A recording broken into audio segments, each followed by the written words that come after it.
ശബരിമല സ്വർണ്ണക്കൊള്ളയിൽ സുപ്രധാന നീക്കവുമായി SIT. കേസിൽ ദേവസ്വം ബോർഡിന്റെ പങ്കിനെ പറ്റി അന്വേഷണം നടക്കുകയാണ്. കേസിലെ പ്രതിയായ മുൻ എക്സിക്യൂട്ടീവ് ഓഫീസർ സുധീഷ് കുമാറിനെ ചോദ്യം ചെയ്യുന്നു.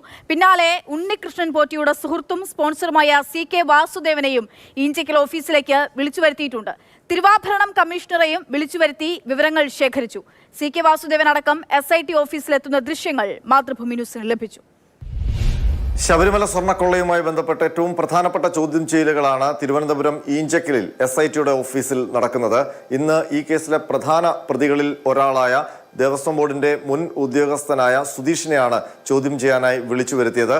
സുധീഷ് 2019 ശബരിമല എക്സിക്യൂട്ടീവ് ഓഫീസറായിരുന്നു. സ്വർണ്ണപ്പാളികൾ ചെമ്പെന്ന പേരിൽ ഉണ്ണികൃഷ്ണൻ പോറ്റിക്ക് എടുത്തു കൊടുക്കാൻ ദേവസ്വം ബോർഡിനോട് ശുപാർശ ചെയ്ത ഉദ്യോഗസ്ഥനായിരുന്നു. ദ്വാരപാലക പാളികൾ കടത്തിക്കൊണ്ടുപോയ കേസിലെ 3ാം പ്രതിയാണ്.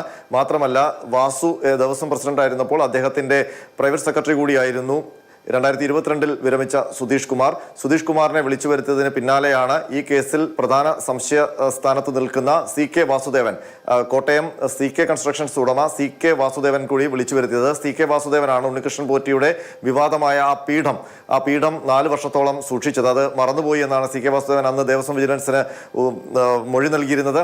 മാത്രമല്ല, ഈ ശബരിമലയിലെ എല്ലാ പാളികളും, വാതിലായാലും കട്ടളയായാലും ദ്വാരപാലക പാളികളായാലും എല്ലാം സ്മാർട്ട് ക്രിയേഷൻസിൽ സ്വർണം പൂശിയ ശേഷം തിരിച്ച് ശബരിമലയിലേക്ക് പോകുന്ന വഴിയിൽ കോട്ടയത്ത് ഇളമ്പള്ളി ക്ഷേത്രത്തിൽ പൂജിക്കുമായിരുന്നു. ആ ക്ഷേത്രത്തിന്റെ തൊട്ടടുത്താണ് CK വാസുദേവന്റെ വീട്. മാത്രമല്ല, ക്ഷേത്രത്തിന്റെ ഉപദേശക സമിതി അംഗം കൂടിയാണ്.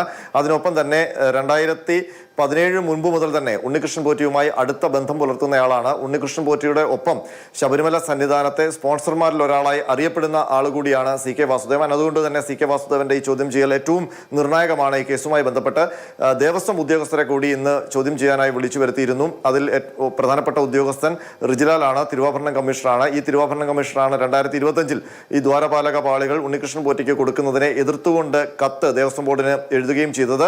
അതിനൊപ്പം തന്നെ ഈ 98 സ്വർണം പൊതിഞ്ഞതുമായി ബന്ധപ്പെട്ട രേഖകൾ സൂക്ഷിച്ചിരുന്ന മരാമത്ത് വകുപ്പിലെ ജീവനക്കാരനായ കൃഷ്ണകുമാറിനെ കൂടി ഇന്ന് SIT ഓഫീസിലേക്ക് വിളിച്ചു വരുത്തുകയും ചെയ്തു. ഇന്നലെയാണ് ഈ മരാമത്ത് ഓഫീസിൽ നിന്ന് SIT ഈ വിജയമല്യ സ്വർണം പൊതിഞ്ഞതിന്റെ പ്രധാനപ്പെട്ട രേഖകൾ പിടിച്ചെടുത്തത്. അതിന് പിന്നാലെയാണ് ഈ ഉദ്യോഗസ്ഥരെ വിളിച്ചു വരുത്തിയിരിക്കുന്നത്. ഏതായാലും സ്വർണ്ണക്കൊള്ളയുമായി ബന്ധപ്പെട്ട് ദേവസ്വം ബോർഡിലേക്ക് അന്വേഷണം നീങ്ങുന്ന സൂചനകൾ നൽകുന്ന അന്വേഷണമാണ് ചോദ്യം ചെയ്യലുകളാണ് SITയുടെ ഇഞ്ചക്കൽ ഓഫീസിൽ ഇപ്പോൾ നടക്കുന്നത്.